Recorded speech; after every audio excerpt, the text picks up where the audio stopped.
Ladies and gentlemen, welcome to the latest edition of the Jobber Knocker podcast. As always, is Nestlemania. Alongside the Friday to the right is not JC. He is lazy and cannot make it. Therefore, I had to find a suitable opponent, essentially somebody that hates me just as much as JC, TJ of the JK. TJ, thank you for joining us, pal. Oh, it was my pleasure. You know, I knew you were looking for someone with just two initials for a name, so I figured it'd be an easy jump in to fill in for JC this week. It's hard. Sometimes you guys agree on so much that I think we've named you the, TJC?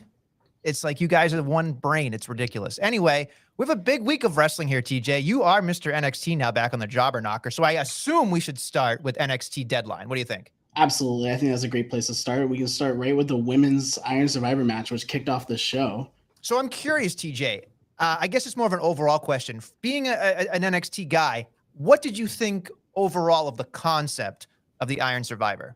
I enjoyed it. But I also was a big fan of the championship scramble that they did a few years back. Then it was a very convoluted and crazy, themed match. So I enjoyed it. I thought it was very fun. It kind of reminded me of the King of the Mountain match. So I think Jeff Jarrett had his hands in this match at some point when he was working for the company. You bring up King of the Mountain, and all I think about is Conway, because Conway loves that goddamn match so I love that match much. too. Why? It's ridiculous. Explain to me. It's the most ridiculous thing ever. Explain to me why you like that match. I mean, I just thought it was a weird match. The penalty box was an interesting thing, and putting the title up was just like, it boggled my mind the first time I watched it. But then, like, after watching match after match, I was like, this is actually a kind of a fun match.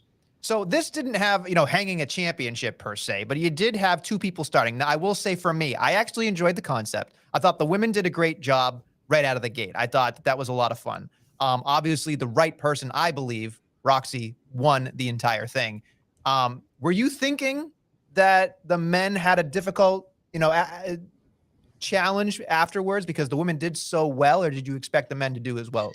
Anytime that you have a repeat match like this, you're going to run into the, which one was better, which one, or have the, you're following the shadow. And I think the men overlapped it, but we'll be able to touch on that after.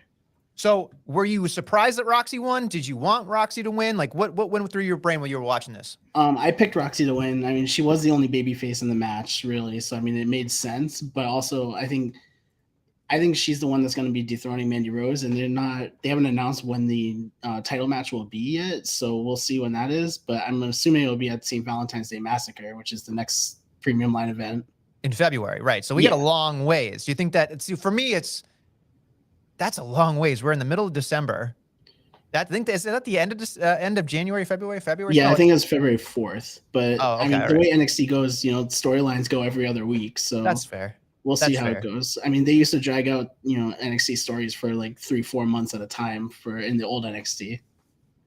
I will say I was a little thrown off a little bit when Booker T definitely was very much the homer for, and having an emotional feeling for Roxy. And I get that, but it felt like Booker T on commentary for the entire night just bothered me so much. Oh, come on. I love Book. Little Shucky Ducky Quack Quack. Shucky Ducky Quack Quack's fine. And I love Booker T, the wrestler, in the mind. I just, on commentary, it's just like, pick a lane. Is he a babyface or is he a heel? He was heel at some points. It's bizarre to me. Like, he has a hair across his ass for the New Day, apparently. Like, he didn't want them there.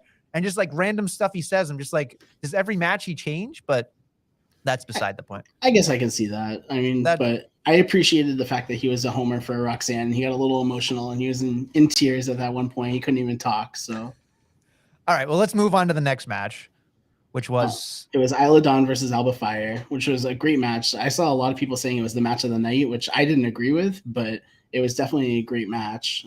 Isla Dawn came out victorious, as many of us predicted. I will say this much. I thought her entrance is fucking amazing. Like, that's a star entrance. Like, Yeah. I mean, I like Alba Fire. The entrance is pretty cool. But then when Isla Dawn came on, I went, now that would be cool in the main entrance. Like, just the main Raw or SmackDown, that would look just awesome. Just amazing. And she's kind of odd anyway. I'm curious your thoughts, because for me, it was a little almost too Papa Shango-ish at the end there with the referee. And nobody helped the referee. It was just like, he's convulsing and he's having some voodoo, like problem. And then he's just like melting out of his mouth. And I thought that was a nice little touch, because Alba Fire was finally getting her shit back, coming back. And then nothing. And it was just like, oh, and she won a very impressive victory, of course. But do you like the voodoo? Do you think it's corny? Like, where's your baseline? Every now and then it's okay to have a little corniness in wrestling. I mean, we had the Undertaker for 30 plus years in wrestling. We have, Bray Wyatt with his cockroaches at WrestleMania that one year. Ugh. Yeah, I know it wasn't that great, but this one, it didn't bother me. I think it was, at first I was confused. I'm like, she grabbed his ankle. Why is he like bleeding out of the mouth? But right. And then I saw it was like black, and Vic Joseph was yelling about it, and I saw you on Twitter because I watched it on delay, and I was like, wait, why is he talking about no one helping the referee? And then I finally saw what happened. I'm like, ooh. It was a long time. It felt like it was a long time for and I think that was my issue with it, was like, it was fine. I liked it. It was a nice way to break up not having the 3 count. I thought that was wonderful. But then it was like, it took forever for a referee to come back out. No medical staff came near him. And I forget who said it. It was like, I think it was Ray or somebody be like, I ain't touching that. What if it's contagious? Like, obviously he's Ray, so he's going to believe everything. But it's just. Well, I mean, she just touched his ankle, and all of a sudden he starts, convulsing and, bleeding out of the mouth. So, I mean, who knows what she gave him. But it's okay. I appreciate a little supernatural in wrestling every now and then. As long as it wasn't an STD, we're all fine, right? So it's okay. I'm sure he'll be back on Tuesday night. Of course, because it's wrestling. Moving on to what I thought was the match of the night. But that's just me. Pretty Deadly versus the New Day. I also had that as the match of the night. Okay, so great. I think we're on the same page about something. Wow. Look. I was not pleased with the ending. I thought that New Day should have put him over, but somebody talked me into, well, this is just them trying to get Pretty Deadly over again. So yeah, I'm okay with that logic, especially with them getting the Grand Slam championship now. I think there's only 3 tag teams or something like that, or 4 that have been Grand Slam tag teams in WWE. And so again, Kofi's a 17-time, I think it was, tag team something champion. Amazing overall. Obviously a tag team specialist, but obviously WWE champion as well. I could not say enough good things about this match. Obviously, our boy Guthrie's going to give me shit because I said stuff like, oh, the Santa Claus outfits, I popped for them because I thought Pretty Deadly did a great job with that. I love the side plate check. Yeah. Like there's everything. They just scream entertainment, and then the New Day screams entertainment. And then when I saw the Eddie Guerrero 4 spots with the belt, that was just a chef kiss. They had the crowd, in the palm of their hand. And again, this is, as much as I joke about the Gaga, to me, this was just the right amount of Gaga, the right amount of the athleticism, just everything working so well. And if this is the first contest we get with these 4, I can't wait to see what the rest transpires to be, because I think they're just going to keep upping and upping and upping. I mean, I don't know if there's going to be a ladder match involved, but I feel like a ladder match with the tag team titles in NXT would be a really fun matchup for all 4 of these people. Absolutely. It was the perfect amount of Gaga. And I mean, like, even, normally if you're having a twerk off in the middle of a match, I will roll my eyes, but I thought that was hilarious for both those teams. And then, like you said, the Eddie Guerrero spot was classic. Like, I saw that on Twitter beforehand, and I was like, this is amazing. And the referee was not having it. And he's just like, no, we're going to restart this match, as all 4 of them are complaining. It was perfect. And I'm just curious to see how long. Do you think it's going to be a short run for the New Day? You don't see them being in there in NXT for a very long time? No, not at all. I think there's there's a pretty busy tag team division in SmackDown. So, I mean, I think that they can hang out around for a little bit and, feud with Pretty Deadly, because I don't think it's over. Yeah, I tend to agree with you. I'm curious to see how long people stay, because it's like, is it Ziggler? Is it only a couple months to get somebody else over? Is it, for a while, because maybe they've run their course on SmackDown before maybe after the draft on, with WrestleMania and stuff like that. Perhaps that could happen. But again, I almost wanted to text you guys and say, blow up match of the year because I thought this should be at least in the contenders, category.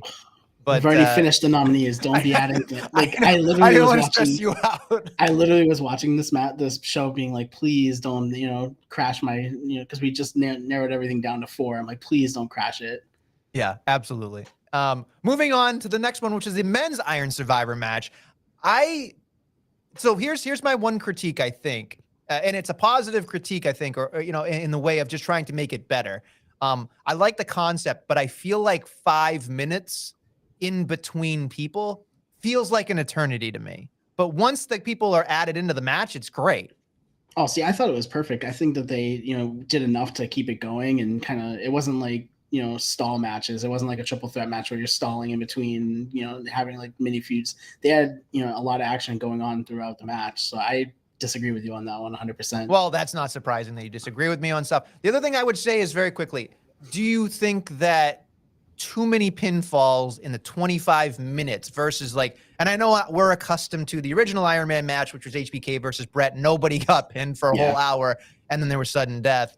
Do you think it cheapens the victory when there's 15 falls in here, or does that not bother you at all as a viewer? It kind of bothered me a little bit. I mean, I was impressed, and I thought it was a good way to get 2 falls for Waller to do the double pinfall at the beginning. I thought that was a strong way to get him 2 right away, and I thought that was going to be the victory from the get-go. And then all of a sudden I saw, everyone else racking up 2 pinfalls. I'm like, this is a lot of pins. Like, this doesn't make a lot of sense. I was also waiting for a disqualification, because when they were reading off the rules, they kept saying, pinfall, submission, or disqualification. I was like, someone's going to get a DQ somewhere in here, but that never happened. Yeah, they didn't do a DQ. They didn't do anything. And I thought that it would be a nice way out, right? Because it seemed like Axiom and poor JD McDonough, that poor bastard, he got nothing. He got nothing throughout. He got 0. Yeah. So but it's interesting to me that they made it more about them feuding, which I get. And then of course, Waller was a surprise to me because I didn't get to watch it right away when Waller won. So when I saw it, I went, holy shit. Because my thought, I assume most people, money was on Mello, right? So you think Mello's the next man up. He's the guy. And that surprised the hell out of me. I thought anybody in the field would have been great.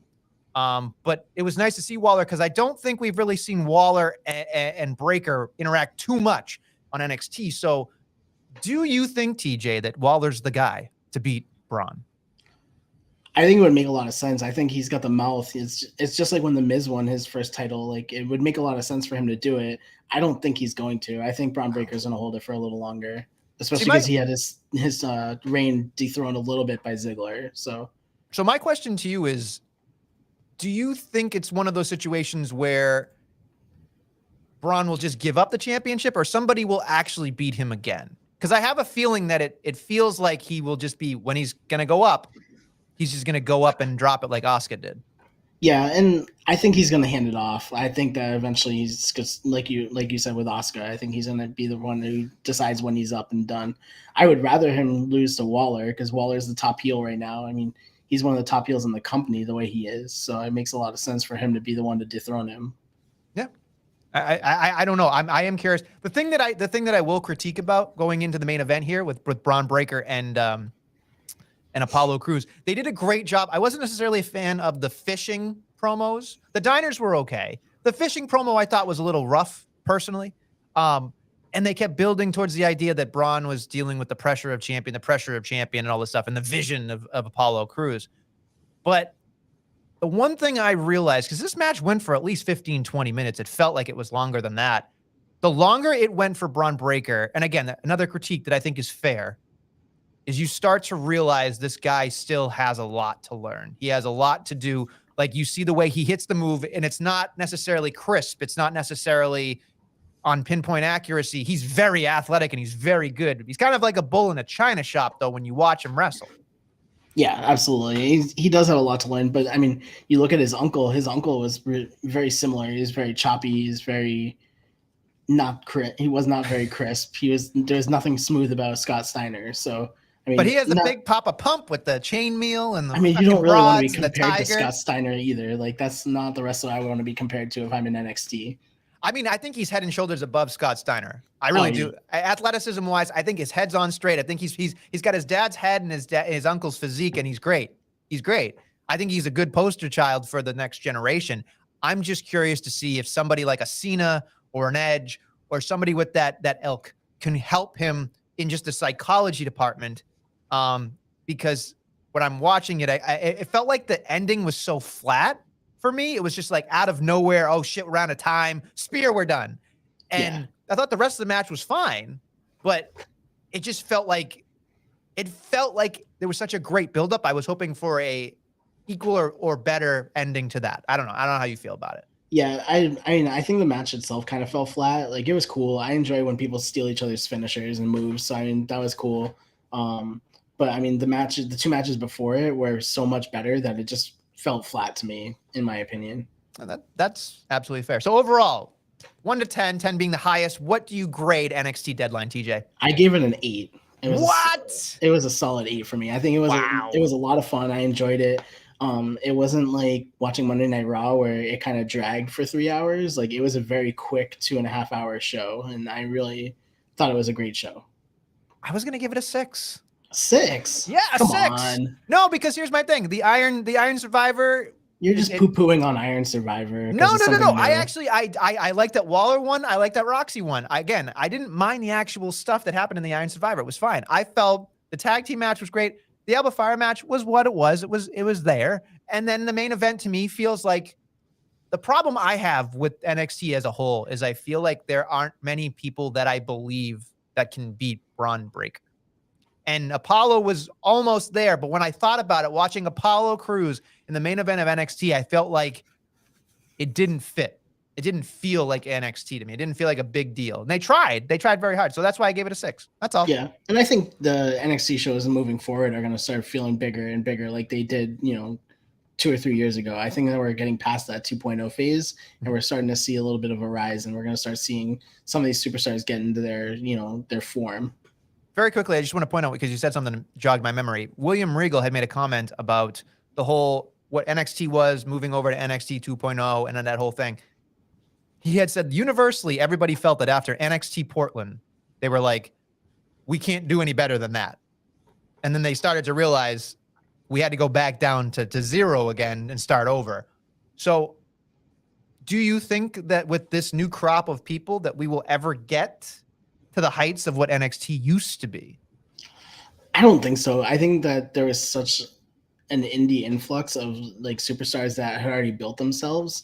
I mean, you get the Coles, the Garganos, the Ciampas, the people who had already built themselves and had a fan base. They were already established and kind of made it what it was. So I think it was that's why NXT was almost like an A brand for a while. And now it's back to developmental, as they say. So, it is what it is.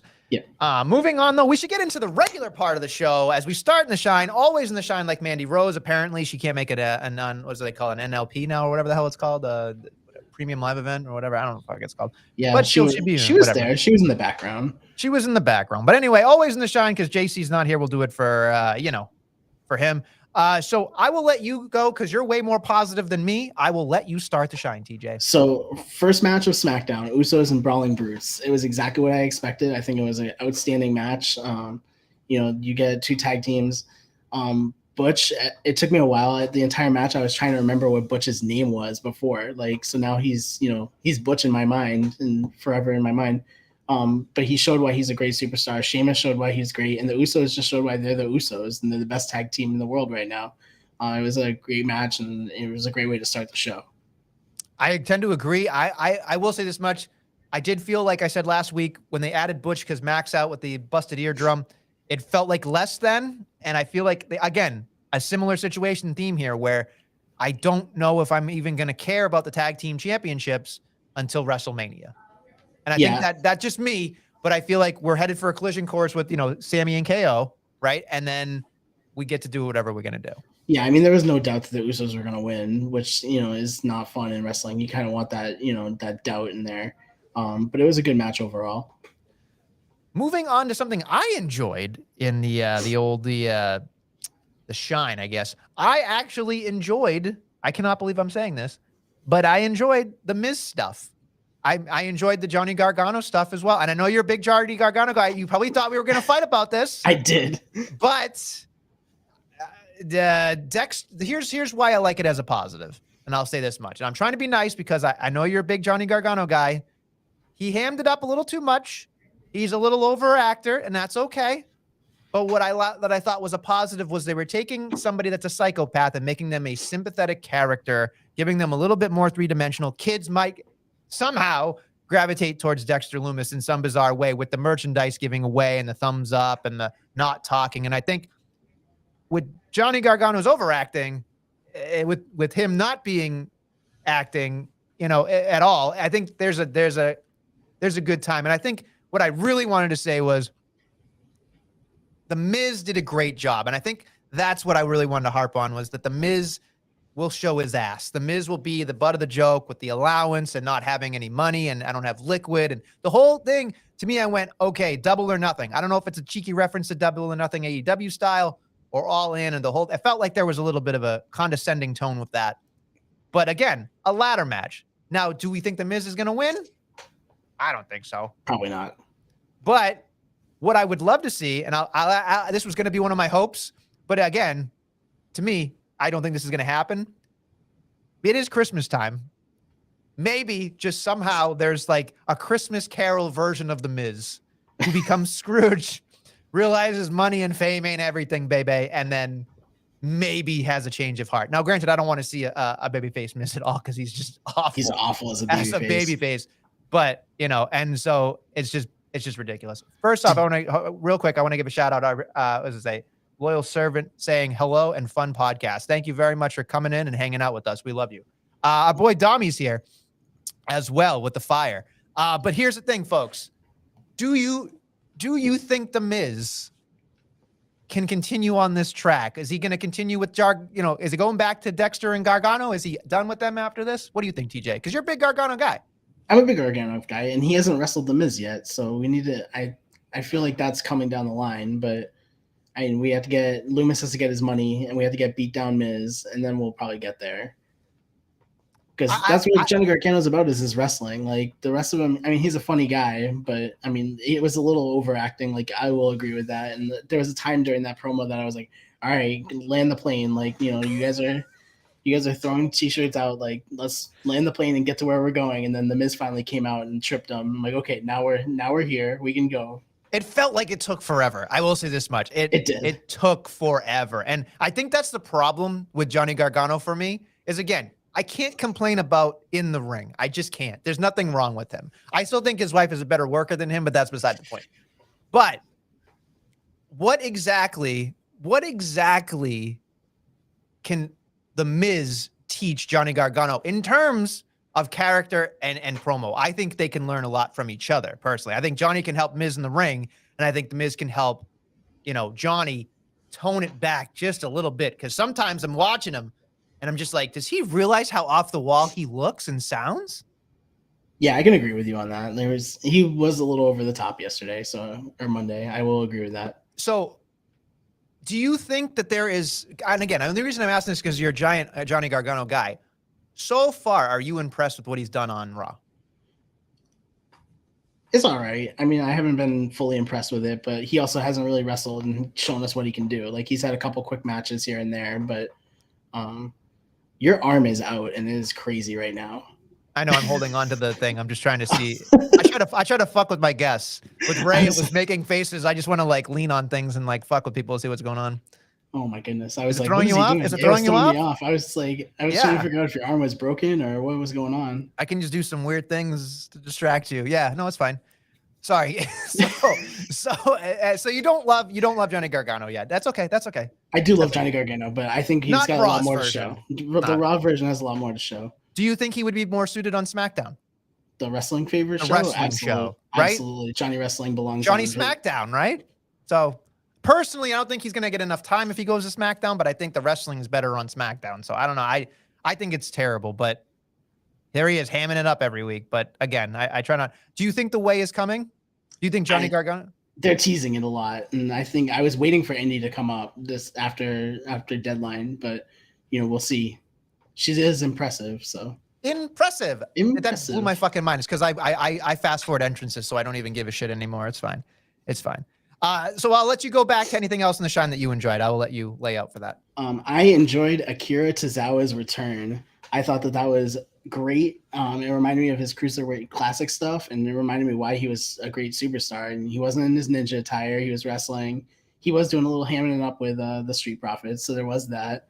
But he in the ring, he was showing us exactly why he was a Cruiserweight champion, what he's all about. I agree with you 100%. And I thought, as much as I sit, and I don't want to influence anybody else. 6 women, 6 man, 6 interpersonal, can't do it. Not for me. But when I saw the Street Profits promo backstage with Akira Tozawa, I went, I will entertain this. I will absolutely entertain this, because watching Tozawa, to me, I know the Street Profits are great. Like that, they're great. But watching Tozawa basically be the star of that promo with those two, I was shocked. And then the match towards the end, because what I feel is the Dominic effect, right, against Judgment Day. People just want to see Dominic get his ass handed to him. So when Tozawa came through those ropes right before the ending and the crowd just came alive, I was like, holy shit, Akira Tozawa has the crowd in the palm of his hand. And all I could think about was, what did I just say? Tozawa has the crowd in the palm of his hand? Yeah, the crowd was behind him 100%. That would have never in my mind come across based on what the 24/7 championship was. So it's partly Tozawa, but it's also the Dominic effect. I mean, this guy, for all intents and purpose, was not fun for me to watch. And then just 180'd into what I believe is just one of the best chicken shit heels I've seen in recent history. Yeah. And so I am curious to see where this goes, although I don't think Akira Tozawa and Dom will have a long-standing feud here. No, not at all. But I don't know where else it can go. But again, he was going to get my comeback because I thought it was so well done. But I'll be curious to see where he goes from here, because I feel like he's a good plug and play. He's not a long-term storytelling device. He's definitely the night of kind of guy. Yeah, he's definitely a filler guy. And, it's a shame that they got rid of the Cruiserweight title, because he would have been, a great person to be back in that. But it is what it is, right? Is what it is. I believe this might be your boy Aaron saying what's up. So I just want to make sure we tell you that to Aaron. So what up, Aaron? How you doing?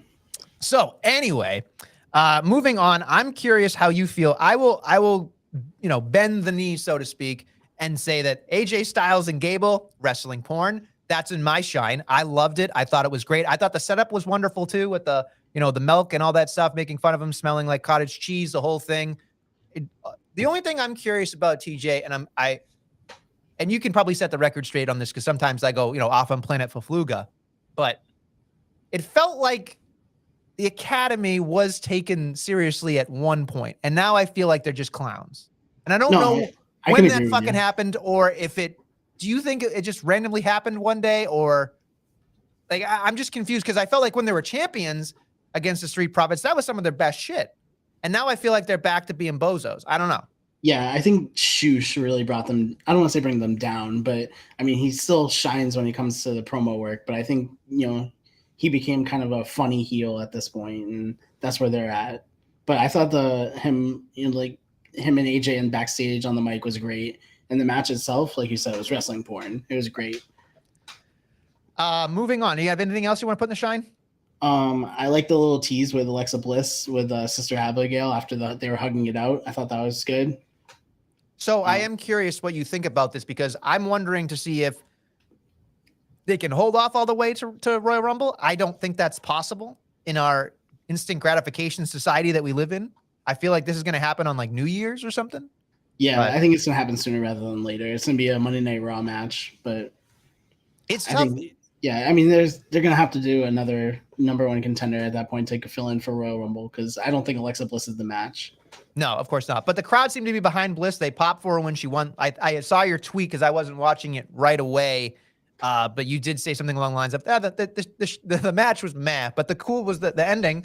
And so that made me at least excited to see what happened. I am curious to see, does Bray Wyatt have power, or Uncle Howdy or whoever has power over Bliss? Does that make Bliss back to the character she is? Is she a different version? Or is there going to be some meeting of the minds where they beat the shit out of each other somehow? I don't know. I'm curious to see what happens with Bliss. And I haven't been curious about Bliss in a very long time. Yeah, there's definitely a little Dr. Jekyll and Mrs. Hyde thing going on there because she was, let's hug it out, and then they flashed the little moth on the screen, and then she did Sister Abigail, and then she was kind of like, wait, what am I doing? And so there's definitely some split personality going on there. Yeah, I'm just curious if she'll be aligned with him or if he's gonna fuck her over because she fucked him over. So I don't know. It's very bizarre. That's a 2-year-long storytelling right there. Oh yeah, who knows? Who the hell knows? I'm trying to see if there's anything else that I really, really enjoyed. I'm trying to look at SmackDown. I will say this much: a very, very small bite of this that I enjoyed. So they talked about something where they were like, "Oh my God!" In SmackDown, we're gonna go to the backstage where somebody got jumped in the parking lot. So immediately you see Legado del Fantasma, and you're like, "Oh, they're gonna get jumped, or they're gonna jump somebody." And then the misdirection was Shotzi, and I was like, you know what? I fucking love that. It was so I know it was so small and so stupid, but I love not knowing what happens. And I think that's the hardest part because we've seen so much wrestling, right? So you get to the point where like, okay, this guy's going to get up at 9 and get into the ring. This is a falsie. This isn't a finish. You get accustomed to it. Like you're conditioned to it. But this for me was a nice little slice of like, oh, I didn't expect it. And I want more promos like that, especially in the backstage outside in the parking lot. It just feels bigger universe. So I had that in my heat. I thought really? Yes, I had that in my heat because I thought it was completely random. Like it was the same thing. Like they had Legado del Fantasma, and I was waiting for them to get jumped by someone, and then all of a sudden it's just Shotzi in the corner crying. Like there was no one walking away. There was no there was nothing. It was nobody saw her get attacked, and I don't know. I had a heat. That's fine. That's fine. I'm just surprised. I'm surprised. I did not expect you to enjoy that at all, I guess, but you really didn't. I guess I'm wrong about everything. Absolutely. All right. Is there anything else that's really shine worthy for you? Because we can get into heat if you'd like. Oh, that birthday cake looked really good though. I kind of wanted a slice, but That's a triple decker, unfortunately. That was a big cake. It was a big fucking cake. Let's move over. Let's get into the heat. Let's get them off my TV, get everything off our TV. Let's get right into heat. I will go right to the top of SmackDown because I'm sure there's a lot on SmackDown that I could really piss through. Necessarily speaking, Ronda Rousey just needs to let Shayna talk all the time. That's what I'm concerned with there. Ronda Rousey is she might be very intelligent. She might be great in the ring in certain aspects, but man, when she comes off on that screen, I just think to myself, now here's a bitch that just doesn't understand. Like she just doesn't get it. And at least Shayna understands how you command the room, how you try to be the butt of a joke or something. I don't know if Ronda Rousey can be a butt of a joke. And I think that's one of the critiques I would have for her is, can she slip on a banana peel? Can she feel like she can be the butt of a joke? I don't know, but I know Shayna can. Yeah, when I saw your tweet about that, I was like, Shayna Baszler talking, like how could she be the manager almost? And then I watched SmackDown. I was like, all right, I can see that. Like I can agree with you on that. The one thing that really bothers me, and I'm sure we can talk about this too, I don't love the women's tag team division at all in the main roster. And I mean, maybe I could say NXT too. I feel like there's just not enough women's tag teams that I can be taken seriously anyway. But then Liv and Tegan win, right? And then they automatically get a title shot. I don't understand that logic. They just became a tag team. Well, you get a tag team victory. You're automatically the number one contenders because there's not a lot of contenders. So it makes sense. No, it doesn't make sense. It makes plenty of sense. No, it doesn't. No, you get one victory. You get one victory, you jump up to the top of the standings. No, look at that smile on your face. You don't even believe what the fuck you're saying right now. You don't believe it. You know that this tag team division is in shambles. It's in shambles, and that's why you get one victory and you become the number one contender. Oh my God. This bothers the fuck out of me. You have no idea. I'm just filling in for JC and making sense. Like no, you're not making sense. I'm making plenty of sense. No, you're kissing up to JC because it involves Tegan Knox. That's why you're kissing. Well, Tegan Knox was my girl before he was JC's girl. Like, let's be real. All right. I'm just saying, you guys can fight over that all you want, but it's stupid. I am curious how you felt about, and we can probably talk about this later too, but the Bloodline promo, which makes me feel uneasy when Jay was like, trim your beard, trim your hair. You get a big night ahead of you. I tend to feel like they're trying to make us feel uncomfortable and then they're not going to give us the turn. We think it's something and it's not going to be something. Yeah, I think they want us to have that misdirection that someone's going to turn, and Sammy's not getting a haircut. Come on, like let's be real. But it reminded me of Dan O'Brien when they told him to clean up for his championship press conference, and he refused to do it. Like that's what this reminded me of. So are you going to feel very uncomfortable on Friday night or whenever you watch this, and you're going to be like, oh God, is this going to happen? Because that's how I feel. Like they've got me invested emotionally. Yeah, I think it's going to be uncomfortable. I think, we're all going to think, well, something's going to happen, and it's not going to happen. It's just going to be a big misdirection.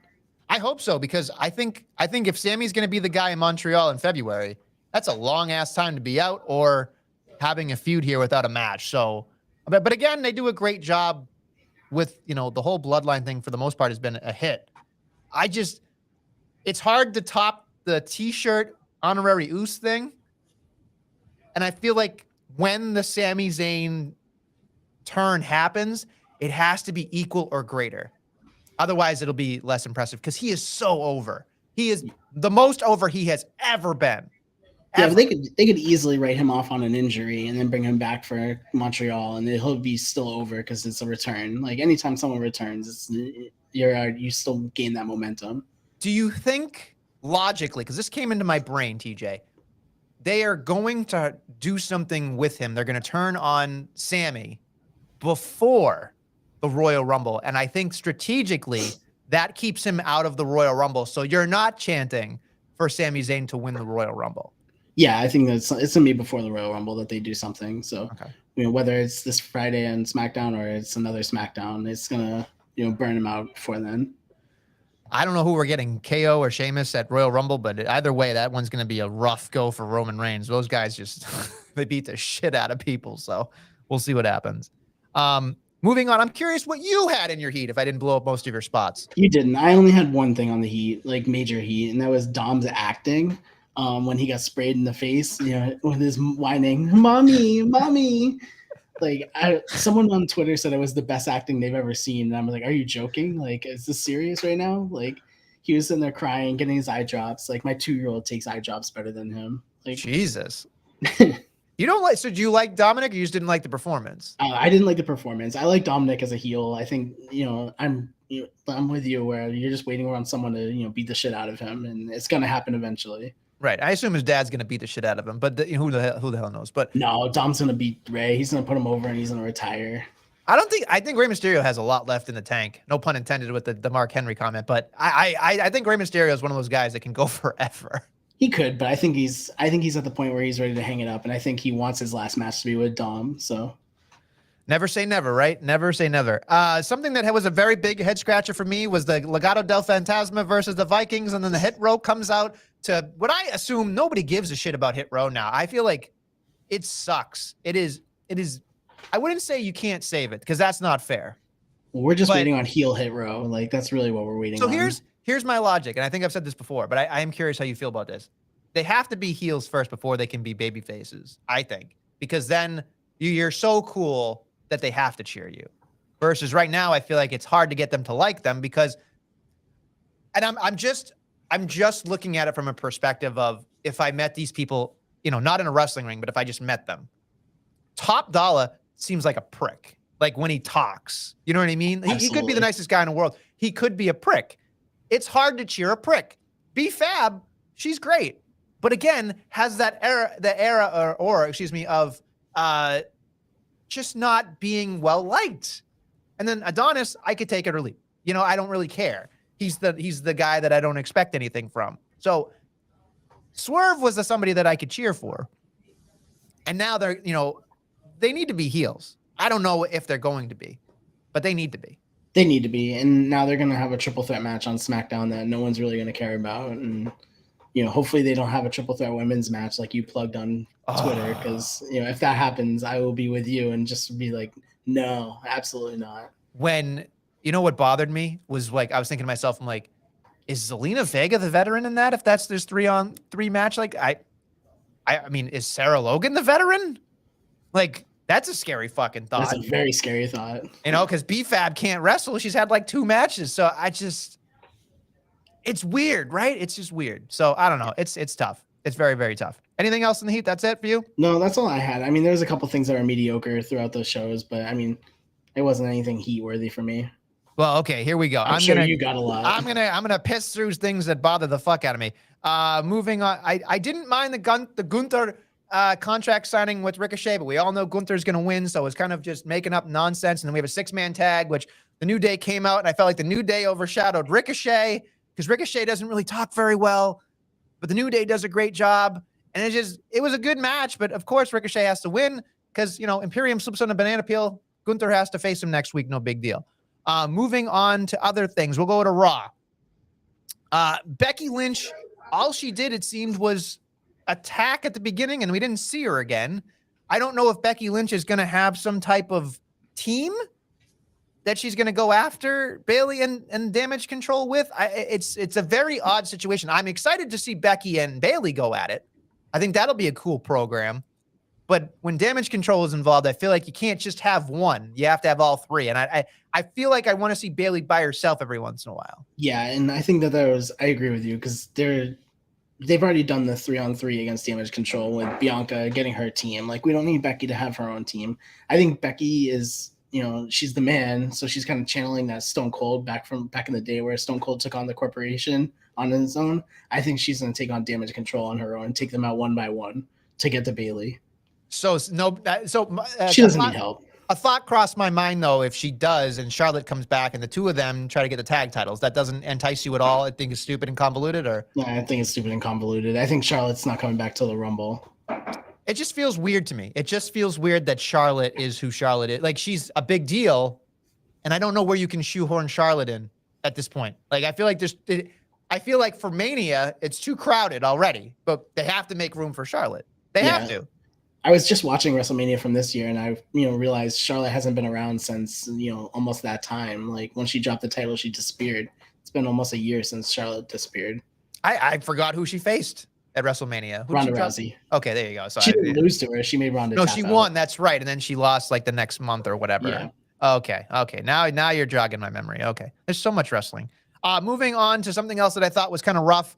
It wasn't necessarily the match, but Io versus Candice. The audio problems with Bayley and the way they chucked it up. Commentary in general is just dog shit. Commentary on Raw is awful. I love Kevin Patrick as a backstage interviewer. I think he's great. I think he brings a little bit of authenticity to things. But when I got to hear that guy talk, it's like nobody lit a fuse under him. Nobody gives him any excitement. He is Mr. Mediocre for me. I know Corey's pulling teeth. He's doing the best he can with all of his nonsensical pop culture references and, trying to make the audio work. They threw the audio guy under the bus. I just felt like that took away from the first half of the match. They come back from the break. Bayley's not even there. She's ringside. It just felt like a fucking mess. And then, of course, it took me away because I felt like Candice and Io did a decent enough job. But I'm kind of at a point with Candice where she's great. But I kind of want to see Indy and her because I feel like we need some real tag teams here. And I feel like that's what they're waiting on. They're waiting for real tag teams. It's weird. Yeah, and I think that they would be a great tag team to bring up and have, in the tag team title picture. Poor Candice, though. She's so great in the ring. You put her over earlier, but, she still has not won a women's championship since she's been in the WWE umbrella. I tend to agree with you. The character's not there yet. The crowd is definitely not behind her yet. And I think that's what they're waiting on.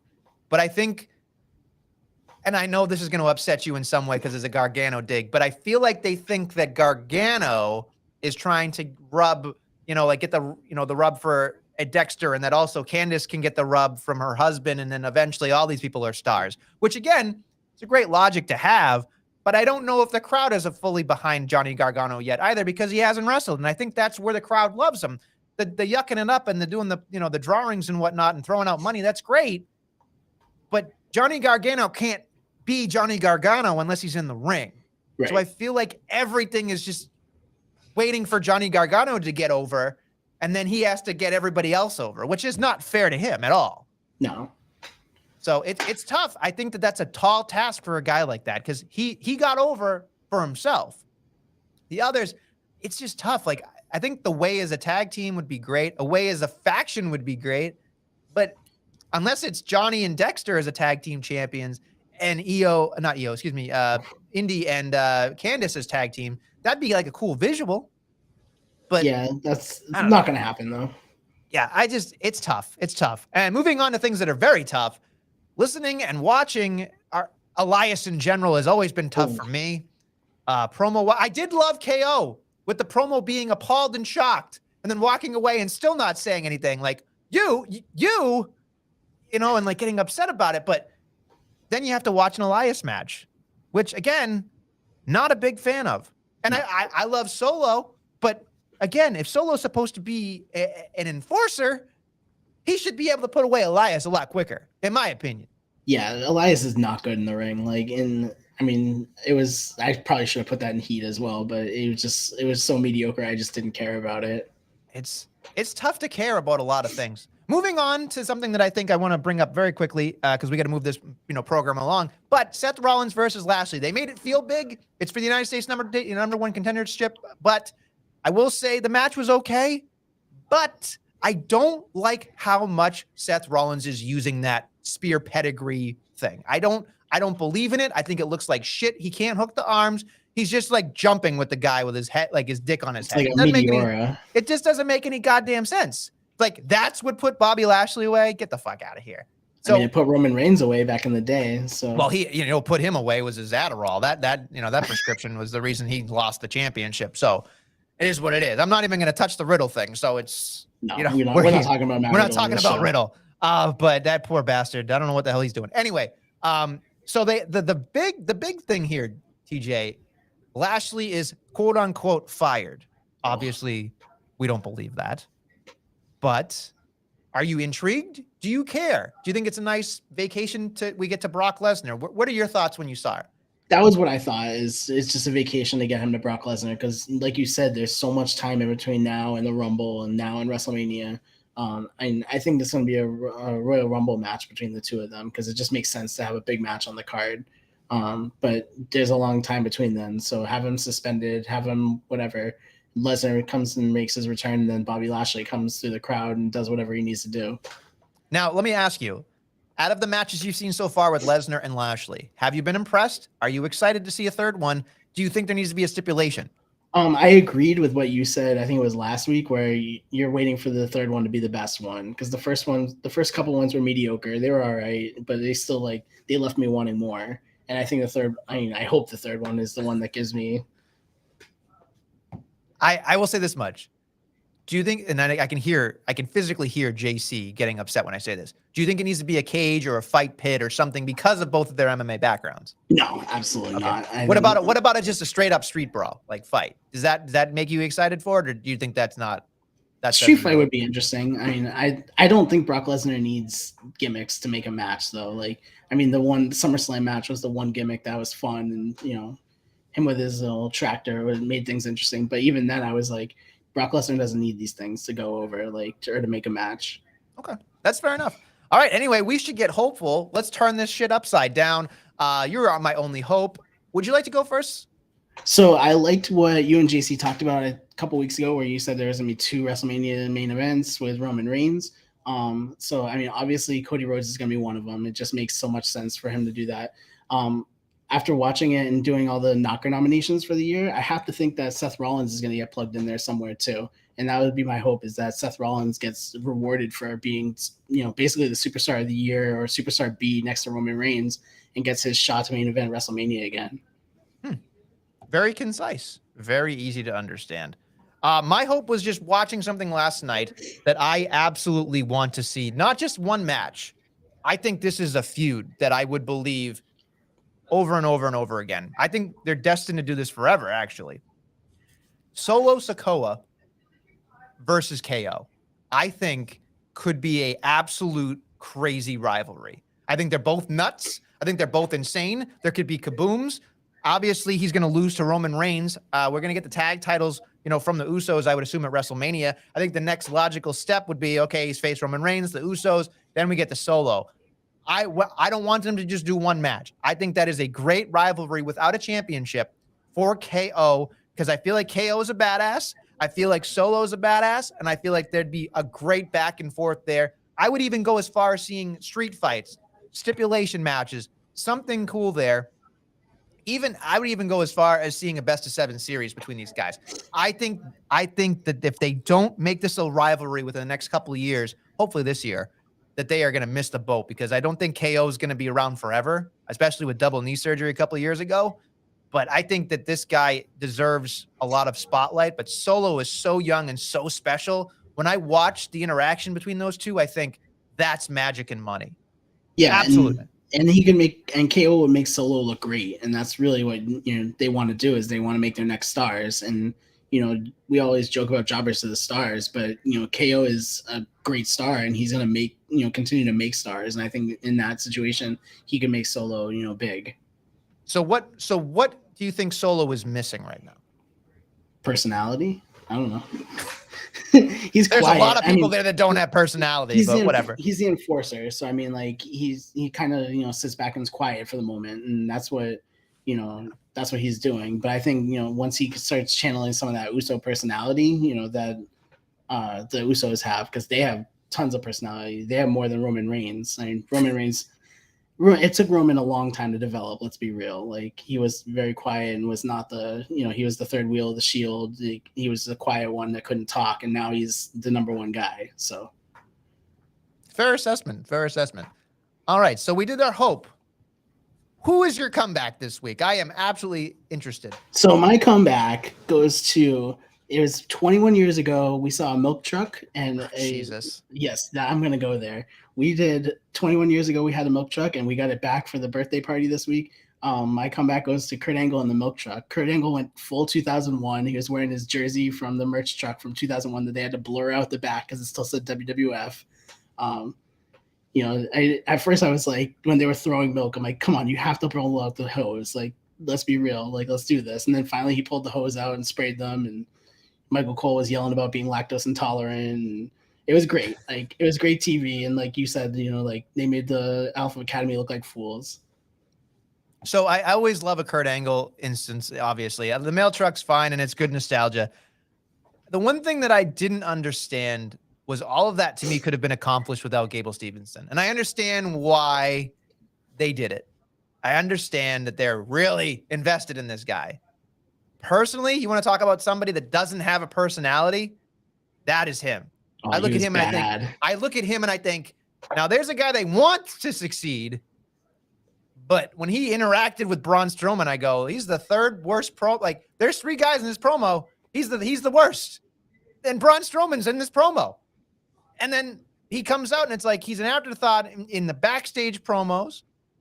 But the other thing was, like, he was like, oh, you want me to help you? Nah, I got this all by myself. Then he comes out on the milk truck, and then they're just humming milk truck. Like, I feel like, and he couldn't even throw the milk. It was an awful throw. Yeah, it's just, there's something so, it's like, here when I look at him, it's like they think he's going to be Brock Lesnar. They look at him and I think they think he's going to be Kurt Angle, Brock Lesnar. But both of those guys are generational talents and hilarious in their own different ways. To me, I feel like Gable Steveson is closer to Damon Kemp. Like, they're just, you know what I mean? Like, I don't see a personality.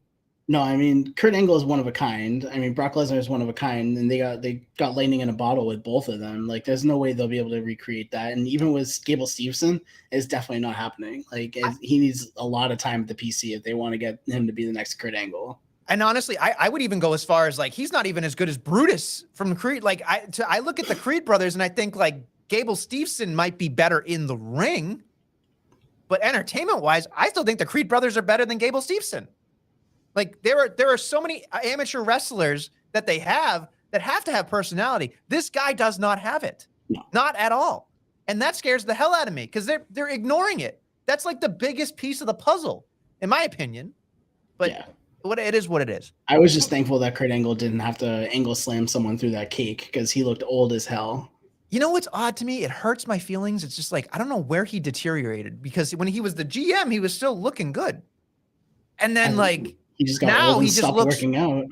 Maybe he did. I don't know. But I feel so bad because, like, that poor bastard's probably been through so much. I was like, he cannot pick up Chad Gable, so don't even try and put him through that cake. Imagine if he picked up Otis, you would have probably had it hyperventilated. It would have been awful. Oh my God, he'd be sweating more than Brock Lesnar trying to pick him up. Speaking of people who don't have personality, my comeback goes to, get this, drum roll please, for Guthrie. I'm going to give my comeback to one and only Karrion Kross. That's right, folks. Karrion Kross gets my comeback this week because this is the first time I was watching him and I went, hey, there's some decent acting. Like, I actually felt uncomfortable for once. I didn't like chuckle. Like, I did laugh when he was like, here's Scarlett. You know, she's from like Scandinavia, whatever the fuck he said. I forget, Russia or something. He said something and it was like, okay, I'll bite. And then, but then he got into the horse and like the stud and then like having to take it out and kill it. And Nate, you know, saying it to Ray and looking at the knee, didn't even touch him, as if like, I could hurt you right now and kill you, but didn't do it. So I was impressed with how uncomfortable he made me feel as a viewer, and it was captivating. I'm interested to see if Karrion Kross can actually work a WWE program with somebody like Rey Mysterio, because I think if you cannot do something well with Rey Mysterio, I don't believe you have the right to be on the roster. I think this is going to be an absolute case in point here. You can say whatever you want about McIntyre and Kross. That's a rough one. You can say whatever. But if Kross cannot have some magic with Rey Mysterio, in my opinion, he does not deserve to be where he is. I can agree with that, and I'm a Kross guy, so. How are you a Kross guy? How? I like Kross. I like Kross when he was an Impact, when he was right. But so let me ask you, honest to God, you have to be honest with me here, TJ. Bell rings, you're still excited? He's all right. No, that was hesitation. That was hesitation. He's not good, but he's all right. He gets the job done. It's like saying Hulk Hogan. Everyone loved Hulk Hogan, but when the bell rang, like he was meh. Like he was no Bret Hart. But you got interested in what he was doing. Nobody's gonna care about Karrion Kross. I care about him if he's gonna kill Rey Mysterio. Like, I can't believe you said with a straight face that you're a Karrion guy. I cannot believe you. I have his action figure in my display case right now. Thank you very much. You know, I love you, but I also don't understand you. Like, I don't get it. Speaking of not understanding you, 2 weeks ago or a week ago, you said that there's no tag teams in SmackDown. I made a list of all the tag teams that were on SmackDown this week. We had Imperium, New Day, Legado del Fantasma, Viking Raiders, Uso, Brawling Brutes, and the Street Profits. That's 1, 2, 3, 4, 5, 6, 7, 8 tag teams for a division that you said had nothing. Can I ask you a question? After all those that you named, do you think any of them will dethrone the Usos? No. Not a chance. So it doesn't matter how many you name, TJ, because nobody's going to dethrone them. And guess what? A makeshift tag team of best friends come WrestleMania season is going to beat them and negate everything the Usos did, because they're not even a true tag team, apparently, if Sammy and KO win. That's right. That's how I feel. Not a real tag team. But that's not what you said. You said there's no division. Like, there's a division. There's a division that nobody can do anything with. You can have 400 tag teams. There's a heavyweight if they're fighting for nothing right now that no one can do anything. I agree. Tribal cuck. I agree. The tribal cuck. Everything's cucked. It's instead of hot wifing, it's hot titling. It's just, that's what it is. You can look at it, but you can't touch it. It's the Nikki Bellas. It is what it is. I'm just upset.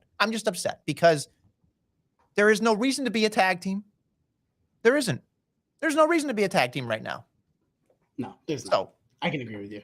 All right, good. Moving on. Also, can agree with you on what? It's time to go to tpublic.com/jobberknocker and get all your merchandise before Christmas. Because if you order it by Wednesday, it'll arrive by Christmas. There you go. What a plug by TJ, who always works very hard. He's our merch guy, doing all sorts of great stuff with tpublic.com/jobberknocker. Get your tribal cuck shirt, because apparently JC loves that one. If you want to insult me, buy a Nestle Curse t-shirt. I have yet to buy that one, but I probably shouldn't wear that around. There's also a regular Nestlemania shirt if you're a Nestlemania fan. That's true. I don't think anybody's going to buy that. I did, however, buy a great Nestlemania mug, which is a big hit in my family. I was to say, somebody bought a Nestlemania shirt, because I was checking the sales today and there's one sold. So do you know what size? I don't know. I can like do that double XL. Somebody that like probably actually loves me. It's fine. I have to buy a child's medium for myself. It's fine. Anyway, big old finish. We got a lot to talk about here. I'm going to start with, actually, you know what? You're the guest. I will let you pick. Would you like to talk about NXT first, or would you like to talk about All Elite Wrestling? We will go with All Elite Wrestling, because they have a big week coming. So winter is coming, everybody. So bundle up. It's going to be a big old ride. TJ, you're definitely more positive about AEW than I am most of the time. You know, from the forefront of when it started, you were definitely on the forefront there for the jobber knocker for a very long time. How do you feel that AEW is doing right now as a whole? I don't get to watch as much as I want to because of work, but when I do watch it, I enjoy the wrestling. The stories are kind of meh, but that's not what I watch AEW for. I watch it for the wrestling. So, So I have a question then. So you're okay with getting your stories in WWE and your wrestling in AEW? absolutely. It's odd, but it's the same like when I used to watch New Japan. Like I didn't watch New Japan for the stories. I watched New Japan for the wrestling because one, I couldn't understand the stories for the life of me. So I let the wrestling tell the story. That's fair. I have a hard time tuning in to AEW. Like I will always watch Dynamite. I refuse to watch Rampage now. I refuse. Absolutely 100% unequivocally do not care about Rampage. You cannot make me care about Rampage. I don't care how great Orange Cassidy is. But Dynamite does this thing where it's like one or two things I want to see and 400 fucking things I don't care about. And I feel like they're just parading out matches with nothing. Like I feel like we didn't talk about Ring of Honor, and we're not going to talk about Ring of Honor because I just don't think it's worth our time. But the fact that there was a dog collar tag match that didn't get advertised until Wednesday fucking blew my mind. Especially with the Briscoes and FTR having what they've had already. To me, that felt like a slight to both teams, but that's just me. Well, you need a story to get to a dog collar match. You can't just. You also need television to get to that dog collar match, which they will never have. And if they said that Ring of Honor television is going to be behind a paywall, go fuck yourself. Because nobody's going to care. Nobody's going to care. Because honestly, and I'll be completely honest with you, Ring of Honor's great. It was great anyway, right? But nobody's going to pay $40 for pay-per-view, and nobody's going to pay $9.99 for something like this anymore. Nobody is. Not one. You have AEW Dark and AEW Elevation. Put one of those and do a YouTube station or something. I don't know, for Ring of Honor. Do something. Something. Yeah, they need something. I mean, it used to be on Fight TV, and I would like even then that was a stretch for me to watch, like to go on there. But you know, put it on YouTube, put it on your YouTube channel or something like that, and make me watch it. Here's the thing that I will say: if no actual TV channel, company, station wanted Ring of Honor television on their roster, what does that tell you? It's a fucking flop. Nobody cares. Nobody fucking cares about it. Yep. If it went away forever, it wouldn't have any impact going forward. It sucks because people need places to work. But the truth of the matter is, I don't think it's going to get back to where it was. And sometimes you just got to call it what it is. It's a failure. Yeah, I can agree with you on that. It should just disappear. It should just be like ECW and go on and be history. Yeah. It's not even developmental. It should be, but they're not treating it enough. And if it's on AEW television, the fact that Tony Khan came out and said, and I know we're off on a tangent, I'm sorry.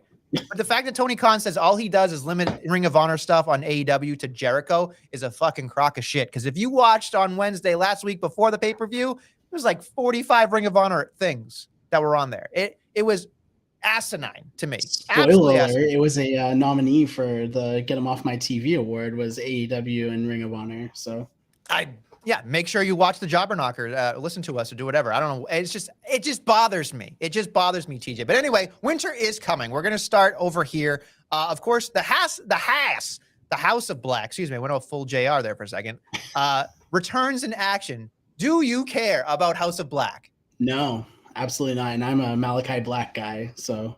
Malachi Black almost became a Nestle guy, and then I fucked him over. So I'm just going to say, go, Tony. You can do it. But no, House of Black, I don't give a shit about. Now, if they become Trios champions, do you care? Nope, because I don't care about the Trios championship. All right, moving on. Loving it. All right, so moving on. Anything else? We've got Ruby Soho taking on Ty Mello. Do you care? Nope. No. Why do people watch this fucking program? Moving on. Best of 7 series, the Elite down 2-1 against the Death Triangle, who are the champions. Again, do you care? It'll be a fun match. I mean, they have chemistry. That's why they're doing a best of 7. So I mean, it's a little interesting. I'll watch it. You'll watch it, and it'll be fucking fantastic because it'll be a goddamn car wreck. But you know what? I keep thinking to myself, eventually they're gonna run out of shit to do. Eventually, it's gonna be the same fucking stuff. If that hammer comes back every match, I don't know. Like, I don't know what they're gonna do to keep my attention. There's enough superstars in there that can, do things. I mean, I'm a big Penta guy, so Penta can really change it, and Kenny Omega's great. So, they can keep it original for, was it 5 more matches. 5? Oh my God, there's 5. They're going full. They're going full 7. Come on. All right, so there's 3 done, so there's 4 left. Oh, 4. I can do math. Yeah, math is not easy, but I mean, I'm not excited about it. And again, to me, the biggest head scratcher here, TJ, is the main event. It is the winner take all, MJF as the champion, taking on Ricky Starks, which again, I thought Starks had a career promo on Wednesday on Dynamite. I thought that was wonderful. The fact that Max laid out and let him talk his shit. I thought that was wonderful. Then the dick kick and the whole thing happened. But what I think is convoluted about AEW is the explanation. They're trying to shove so much into the show that they don't let stuff breathe.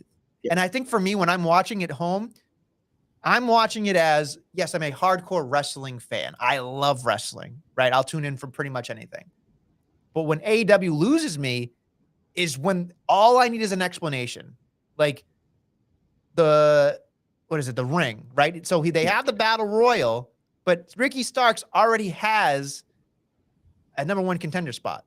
Why is he in that Battle Royal? He says he wants to take it, but then, like last time in the Battle Royal, it was the 2 winners of the Battle Royal face each other next week for the championship, but he won the Battle Royal and he has to face Max because Max wasn't in it. It's bizarre to me. I feel like there's some convoluted things happening there. Yeah, it's all over the place, but it should at least lead to a good match. I mean, I think it's going to be fine. But the thing is, for somebody to come out and say, you're not going to see me wrestle on free TV, and then he's wrestling on free TV like 3 weeks later, it doesn't make any sense to me.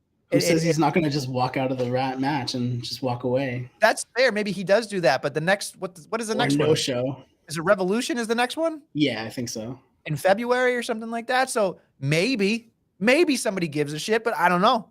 I have no fucking clue. But anyway, that's pretty much everything that's advertised. They do a decent enough job advertising.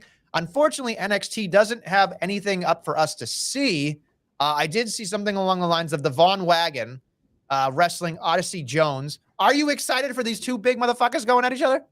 Not really. I mean, I'm just diving back into NXT, so I might be Mr. NXT, but some of these guys are still new to me. So Odyssey Jones is new to me, but he's got a lot of character, so I'm interested to see him in the ring. The Von Wagon, I can't get behind, and How do you not like? This upsets me.